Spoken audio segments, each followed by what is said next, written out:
Although today's video is about making homemade hand sanitizer, the best way to keep your hands germ-free is to wash them for 20 seconds with soap and water. Hello and welcome back to Kasey's Kitchen.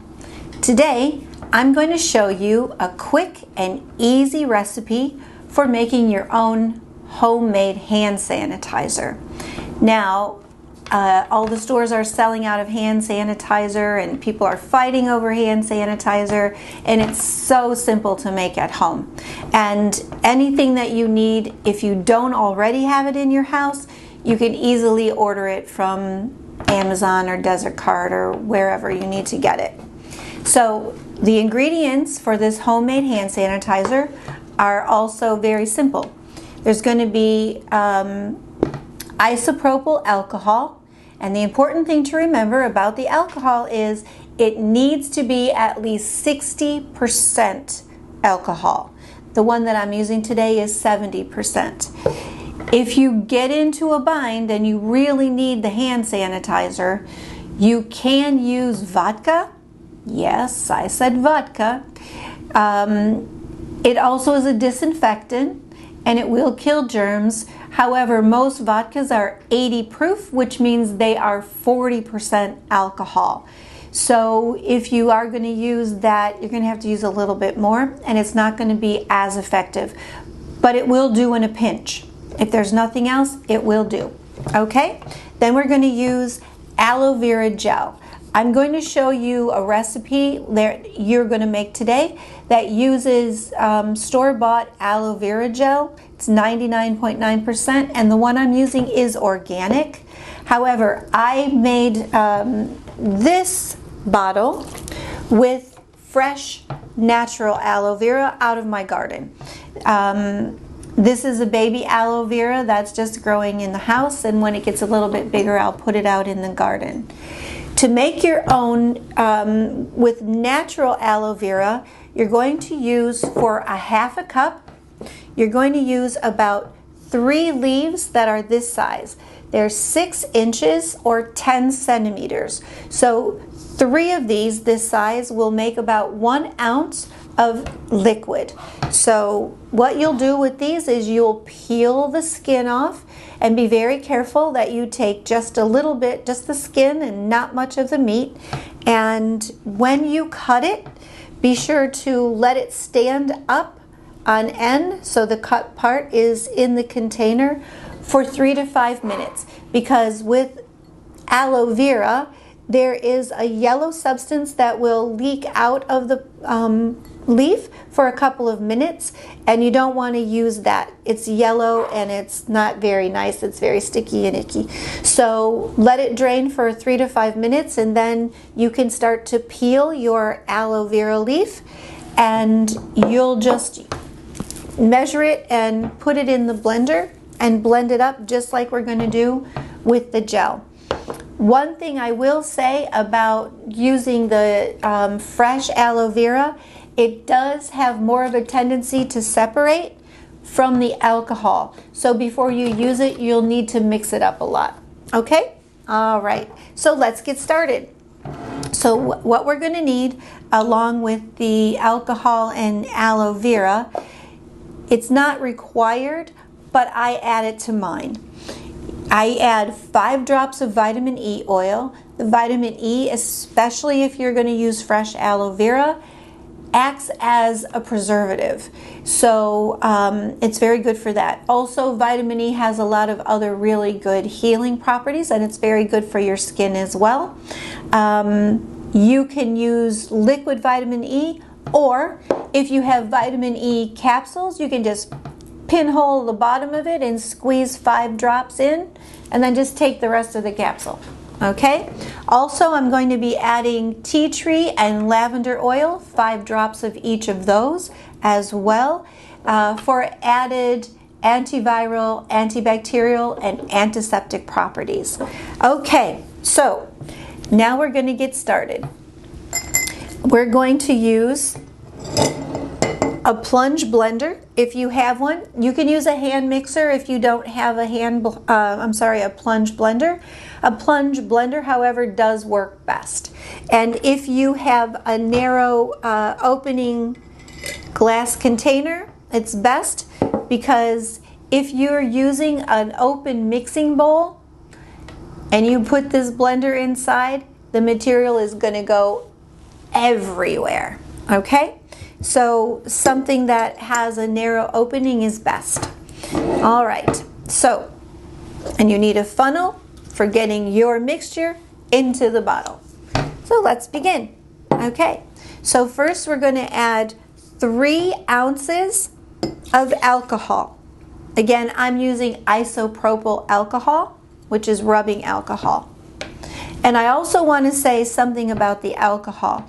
Some people will use witch hazel in their hand sanitizer recipes, and I just want to make a note, a little bit of caution, that witch hazel is an astringent, so it kind of pulls the skin together, shrinks the pores.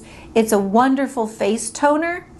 However, it's not really the best disinfectant.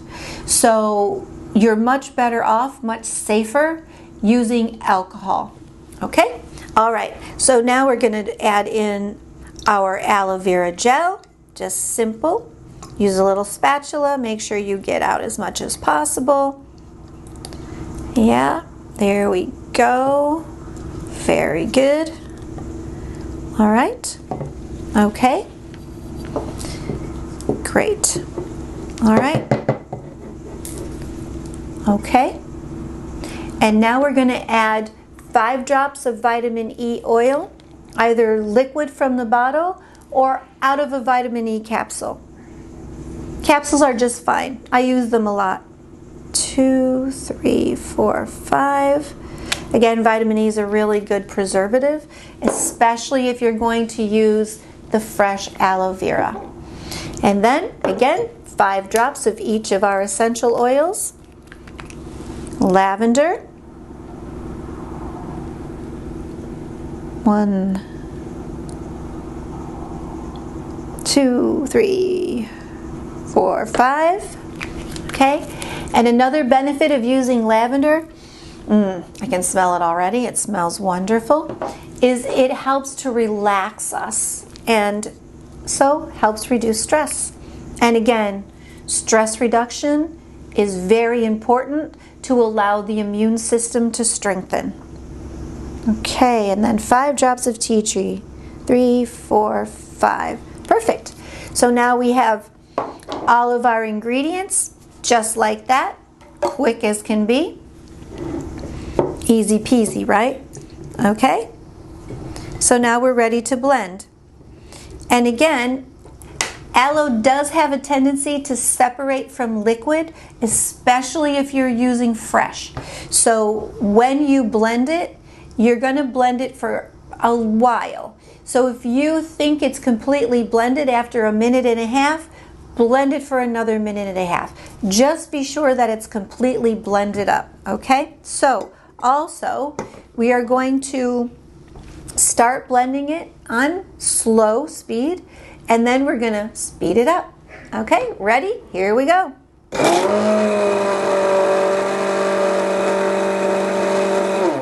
And as a side note, when alcohol mixes with another liquid, it is going to turn cloudy, and it will remain cloudy from now on. Okay, that's natural, and this is what we're expecting. Okay.